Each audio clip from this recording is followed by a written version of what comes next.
Number 1. I was attended a wedding party last weekend near Franklin, Tennessee, and was surprised to find a most unexpected historical site in the backyard: the previously 1977 vandalized grave of Colonel William Shy, 20th Tennessee Infantry CSA. I discovered the grave robbery had been finally traced back to a young man from Franklin. According to the current property owner, the culprit had been on a construction team renovating the home. He was never prosecuted and died years ago in a motorcycle accident. The publication referenced below is dated from 1985. Sometime later, the artifacts stolen were unanimously turned over to the Carter House Museum, where the coffin had been donated by the family after the incident. The pillaged grave of a Civil War hero. Occasionally unusual circumstances arise that call for the excavation of a historic burial. In 1977, the grave of Civil War hero Colonel W.M. Shy was disturbed. Upon examination, a body was discovered that was thought to have been a recent murder victim. After a thorough examination, the body was identified as that of Colonel Shy. After the battle, Compton's, Shy's, hill was covered with the dead and wounded from both sides. Among them was Colonel Shy, handsome in life, heroic in death. Dead at the age of 26, a mini ball in his brain. He had been shot at close range, his head being powder burned around the hole made by the shot. Marshall 1912 522. Vandalism of the grave. The grave of Colonel Shy lay peacefully behind the beautiful antebellum home on Del Rio Pike with little notoriety for over 100 years. Then, on Christmas Eve of 1977, local police officers were called to investigate a report that the grave had been disturbed. Upon arriving, the deputies discovered a headless body on top of the casket and thought someone had placed a murdered man in Colonel Shy's burial plot. Local authorities could not match the headless corpse with any of their missing persons reports. Wild theories abounded, some even speculated that the head might have been removed to hamper identification of the body. Dr. William M. Bass, forensic anthropologist and head of the anthropology department, University of Tennessee, Knoxville, was called in to aid with the removal and identification of this unknown body. If one had followed the story in the newspapers, it would have read much like a condensed version of a Damon Runyon murder mystery. Number 2. On August 20, 2007, a 12-year-old girl spotted a lone blue and white running shoe, a men's size 12, on a beach of British Columbia's Jedediah Island. She looked inside and found a sock. She looked inside the sock and found a foot. 6 days later, on nearby Gabriola Island, a Vancouver couple enjoying a seaside hike came across a black and white Reebok. Inside it was another decomposing foot. It too was a men's size 12. The 2 feet clearly didn't belong to the same person. Not only were the shoes themselves different, but they both contained right feet. Police were stunned. 2 being found in such a short period of time is quite suspicious, Gary Cox of the Royal Canadian Mounted Police told the Vancouver Sun. Finding 1 foot is like 1,000,000 to 1 odds, but to find 2 is crazy. I've heard of dancers with 2 left feet, but come on. The next year, 5 more feet appeared on nearby Canadian beaches. The discoveries ratcheted up the public's fears, and media speculation soared. Was a serial killer on the loose? Did he have something against feet? Over the course of the next 12 years, a total of 15 feet washed ashore in the area around Vancouver Island, a network of waterways called the Salish Sea. 6 more turned up in Puget Sound, which lies across the U.S. border at the southern end of the sea. With the exception of 1 foot wearing an old hiking boot, all of them were encased in sneakers. The sneaker-clad feet became famous, even garnering their own Wikipedia page. And with fame came hoaxes. Pranksters stuffed shoes with chicken bones or skeletonized dog paws and scattered them along Canadian shorelines. Tipsters called police with all manner of theories about the origins of the feet. We get some very interesting tips that come in about serial killers or containers full of migrants that are sitting at the bottom of the ocean. Aliens had that one as well, says Laura Yazedjian, a forensic anthropologist who works as a human identification specialist for the British Columbia Coroner's Service. And occasionally a psychic. Actually, pretty much every single time, a psychic will call and offer to help. But this type of mystery, it turns out, requires scientific, rather than criminal investigation, or psychics. In fact, science can answer all of the obvious questions. For example, why are feet, and not entire bodies, washing ashore? And why are they showing up on this particular stretch of British Columbia's shores? But the research that has addressed these questions is anything but obvious. To understand how the feet got where they did, we have to follow some unexpected lines of inquiry, involving everything from the science of sinking to the decomposition of pigs and spreading oil spills. To begin, we must understand what happens to a dead body once it's in the water. So let's follow the adventures of a seafaring cadaver. Once in the water, a cadaver's first move will be either to float or to sink. This is a surprisingly crucial step, as it will help determine what happens next. A floating object will be carried with the winds and by surface currents and might soon wash ashore. A sinker, on the other hand, might remain in place or be tugged in a different direction by deeper currents. What's more, a floating body, exposed to air, will decompose differently from one that sinks, with ramifications for the fate of its feet. One might assume that a drowned person will sink because their lungs are full of water, and that a cadaver's air-filled lungs would otherwise act as a flotation device. But the reality is not so simple. Using data collected in 1942, E.R. Donahue of the Armed Forces Institute of Pathology set out to settle the matter in a 1977 article titled Human Body Buoyancy, a study of 98 men. The 98 men in question were healthy U.S. Navy men in the 20 to 40-year age group. Each was suspended underwater and weighed both with his lungs full of air and after expelling as much air as possible. It's no easy task to wait to be weighed underwater with no air in your lungs, but again, these were Navy men. With their lungs fully inflated with air, all the men floated. But once they had emptied their lungs, as would be the case with a dead body, most of the men sank in freshwater. Only 7% floated. In seawater, though, people are more buoyant. 69% of the Navy men would float if they were dead and naked in the ocean, Donahue estimated. But it was a close call. Just a little added weight, such as heavy clothing or water in the lungs, could cause a body to sink. In the end, the data suggest cadavers are overall more likely to sink than to float, and people who drown are the most likely to sink. What's more, once a body sinks, it tends to go straight to the bottom. Sometimes, an underwater cadaver will eventually bloat, just like a body on land, causing it to bob to the surface. But that doesn't always happen, says Uzegian, the investigator from the coroner's service.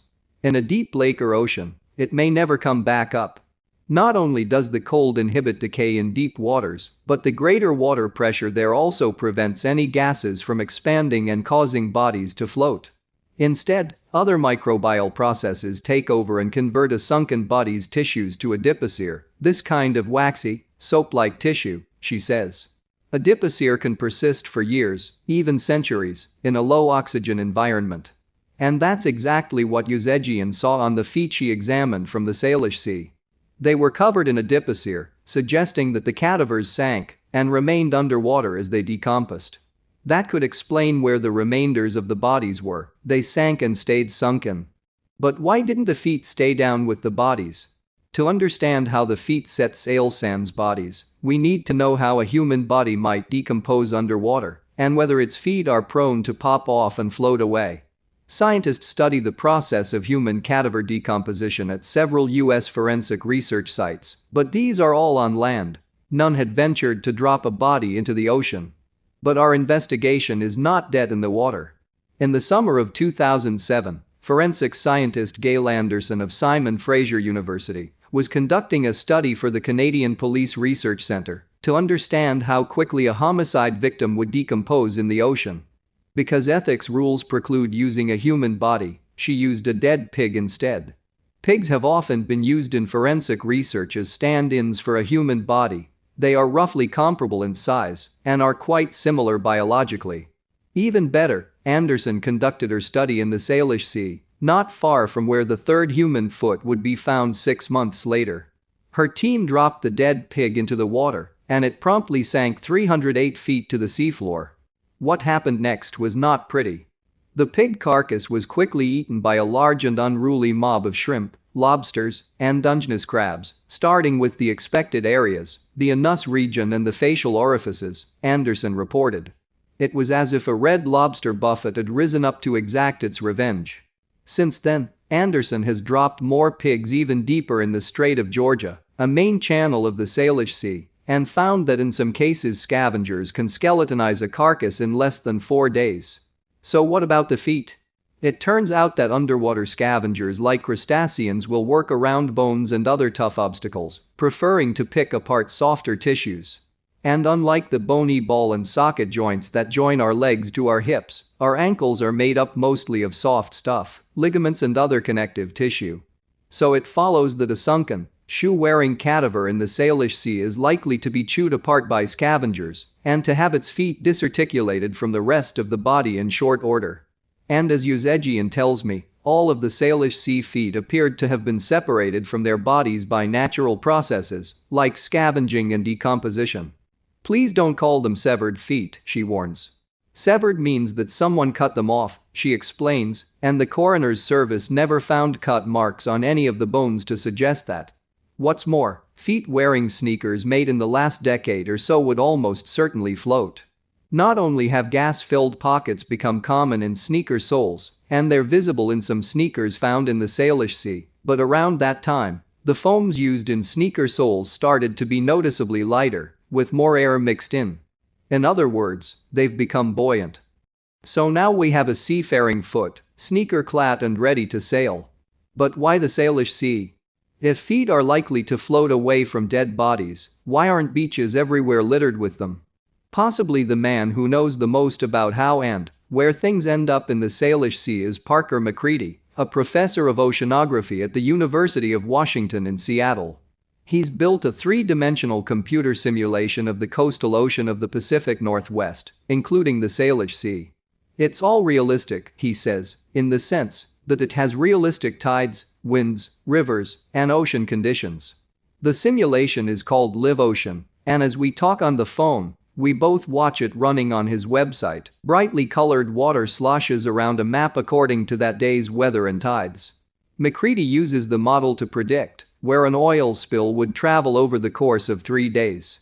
As we watch, black blobs appear near Seattle and Tacoma, simulating the hypothetical oil spill, and immediately start flowing north into Puget Sound, sailing on rainbow-colored swirls that depict moving waters of various salinities. Soon, the blobs break apart into thin streamers and dots, splitting and sloshing in every direction as tides and currents push them around. As it turns out, Live Ocean reveals an important key to the mystery: why so many feet are washing up here in particular. The answer? The Salish Sea has the perfect storm of feet ensnaring properties. The reasons add up. First, it's an unusually large and complex body of inland water, which acts as a trap. As McCready's model shows, once something goes in the water, it might wash ashore in plenty of places, but it's still within the Salish Sea. Second, the prevailing winds are westerlies, so they bring stuff in from the ocean, rather than pushing it out to sea. And finally, there's something McCready's model doesn't show, but he points it out. You see a lot of folks wearing sneakers at the beach in the Pacific Northwest, where many choose to hike among the slippery rocks. Taken together, all these factors, plus the cold deep waters and healthy scavenger populations, make the Salish the ideal foot magnet. But who were the owners of the Salish Sea feet? The first place investigators looked was missing person reports. The coroner's service has now compared DNA from each foot to a database of more than 500 missing people in British Columbia, plus Canada's new National Missing Persons DNA program, launched in 2018. Using DNA, the team linked 9 of the feet to 7 missing people. For 2, both feet were found. Most had been missing for a year or more. The longest missing person had disappeared in 1985. His foot in a hiking boot was found in 2011. In the most recent case, the foot of a young man who disappeared in 2016 was documented to have washed up on an island in Puget Sound in 2019. The coroner's service in British Columbia reports that none of the Canadian cases so far have been found to result from homicide. In some cases, it became clear that the person had died by accident or suicide, as in the case of one woman who jumped from a bridge. Other times, circumstances were hazier. In the case of a young man whose foot was found in Puget Sound in 2019, U.S. police said they couldn't rule out either homicide or suicide. And for those who vanished without witnesses, it's nearly impossible to glean a cause of death from a foot alone. As of this writing, 5 of the feet in British Columbia remain unidentified. Some, no doubt, will be disappointed to learn that a serial killer wasn't stalking the rocky shores of the Pacific Northwest.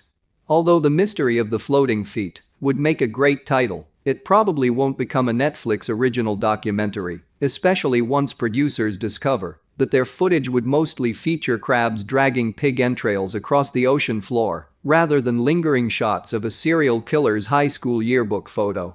That's the difference between armchair CSI fans and actual forensic scientists. A scientist wants to know the right answer, even if it's mundane. But if you think about it, it's actually pretty exciting that nature hands us clues to what would otherwise probably remain cold cases. Even years later, a missing person might be found, his or her death investigated, all because of a peculiar combination of foot physiology, scavenger behavior, and footwear technology. Sometimes, such unexpected clues lead us places we never thought we'd go, if only we are willing, patient, and brave enough to follow them. And sometimes they do it wearing sneakers. Number 3. Mary Cecilia Rogers was born in New York in 1820. Her father died when she was 5 years of age, and as Mrs. Rogers was left in strained circumstances, she earned a living for herself and her pretty little daughter by conducting a boarding and lodging house in Nassau Street. As Mary grew older, she assisted her mother about the house. She developed into an extremely beautiful young woman of the brunette type. She was rather tall, her form was exquisitely symmetrical, her features were regular, her complexion beautiful, and she had a wealth of jet black hair. Added to these physical charms, she possessed a pleasing manner which made her a host of friends and admirers. She attracted attention wherever she went, and finally John Anderson, who conducted a large retail cigar store on Broadway near Thomas Street, heard of her marvelous beauty and conceived the idea of employing her both as a clerk and as an attraction. This was in the early spring of 1840, and Mary was 20 years of age at the time. Anderson made his proposition to Mrs. Rogers, but as Mary had never worked away from home, the mother felt reluctant to permit her to accept this position, especially as many young men of unenviable reputations made this store their rendezvous. As Anderson's proposal was very liberal, Mary finally persuaded her mother to permit her to accept the position. The cigar merchant's fondest anticipations were soon realized as customers flocked to the store. The girl's conduct was apparently a model of modest decorum, and while she was lavish in her smiles, she did not hesitate to repel all undue advances. After having worked at this store for 10 months, Mary failed to appear one morning in the latter part of January, 1841. Anderson was unable to account for her absence and Mrs. Rogers was frantic. The matter was reported to the authorities, and the press gave great publicity to the mysterious disappearance of the now famous cigar girl. 6 days later, the girl returned to the store, and while she appeared to be in good health, the cheery smile was gone, and in its stead appeared a sad, thoughtful expression. To all inquirers, she rather abruptly explained that she had been visiting relatives in the country. Her mother and employer gave the same explanation, but as it was evident that it was a subject that those most interested disliked to discuss, no further details were learned. A few days after Mary returned, a widely circulated rumor had it that she was seen in New York with a tall, handsome naval officer during the time she was supposed to be in the country. These rumors evidently reached Mary's ears, for a week had scarcely passed after her return when she suddenly resigned her position and sought the shelter of her mother's home. A month later it was announced that she was engaged to be married to Daniel Payne, a young clerk who resided in her mother's house. At 10 a.m. on the beautiful morning of Sunday, July 25, 1841, Mary knocked at the door of her betrothed and informed him that she intended to spend the day with her aunt, Mrs. Downing, in Bleecker Street. Payne replied, "All right. I'll call for you tonight." As the evening approached, a furious thunderstorm arose, and the rain fell in torrents. Payne spent the day away from home, but believing that Miss Rogers would not desire to go home in such a storm, He did not call for her, but proceeded home alone. When Payne informed Mrs. Rogers why he had not called for Mary, the mother expressed pleasure because he had not brought Mary home through such a storm. The next day, the storm subsided, and Mrs. Rogers confidently expected her daughter to return during the day, but as she failed to put in an appearance, the mother became greatly alarmed. When Payne came home to dinner, Mrs. Rogers informed him of Mary's non-appearance, and, without waiting for his meal, the young man repaired at once to the home of Mrs. Downing. To his amazement, he learned that Mary had not been there at all. The anxious mother well remembered Mary's disappearance some months previous, but on this last occasion the girl wore very light clothing and a light bonnet when she left home, so it did not seem reasonable that she would willingly remain away after the storm abated. Under the circumstances, the second disappearance created a greater sensation than the first. For several days no trace was found of her, but on Wednesday morning some fishermen setting their nets off Castle Point, Hoboken, found her terribly mutilated body floating near the shore, not far from a refreshment saloon known as Sybil's Cave. The once beautiful face was beaten to a pulp and terribly swollen. Around the waist was fastened a stout cord, to the other end of which a heavy stone was attached. Encircling her neck was a piece of lace torn from her dress, tied tightly enough to produce strangulation. Sunk deeply into the flesh of both wrists were marks of cords. Light kid gloves were upon the hands, and the little bonnet hung by its ribbons around the neck. Her clothing was badly torn, and subsequent investigations made by the physicians revealed the fact that she had been brutally raped before her death. Payne was immediately interrogated by the authorities, but he gave a satisfactory account of his movements and was at once discharged. A week passed by without any indication of a solution of the mystery, and the press began to criticize the police severely. The authorities then issued a proclamation announcing that a large reward would be paid for the arrest and conviction of the perpetrator of the murder, and it was furthermore announced that in addition to the reward, complete immunity and protection would be given to anyone having a guilty knowledge of the crime, except the real assassin, if such person or persons should be responsible for the arrest and conviction of the assassin. The next day, the coroner received an anonymous letter from a young man in Hoboken who declared that he had seen Mary in Hoboken on Sunday, but had not come forward before owing to what he termed motives of perhaps criminal prudence. The writer stated that, while walking in the Elysian Fields, then a famous summer resort on Sunday afternoons, he had seen a boat pull out from the New York side containing 6 rough-looking men and a well-dressed girl, whom he recognized as Mary Rogers. She and her companions left the boat on the beach and went into the woods. The writer was surprised to see her in the company of such rough-looking characters and noticed that she evidently went with them willingly, laughing merrily as she walked away from the shore. They had scarcely disappeared in the woods when a second boat put out from New York and was pulled rapidly across the river by 3 handsomely dressed gentlemen. One of them leaped ashore and, meeting 2 other gentlemen who were waiting on the beach, excitedly asked them if they had seen a young woman and 6 men land from a boat a few minutes before. On being told that they had, and on the direction they had taken being pointed out to him, he asked whether the men had used any violence towards the girl.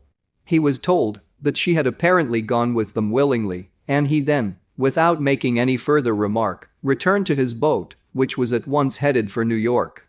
The author of this letter was never discovered, but the letter was printed in the newspapers, and the next day, the 2 gentlemen who had been walking on the beach came forward and corroborated the story.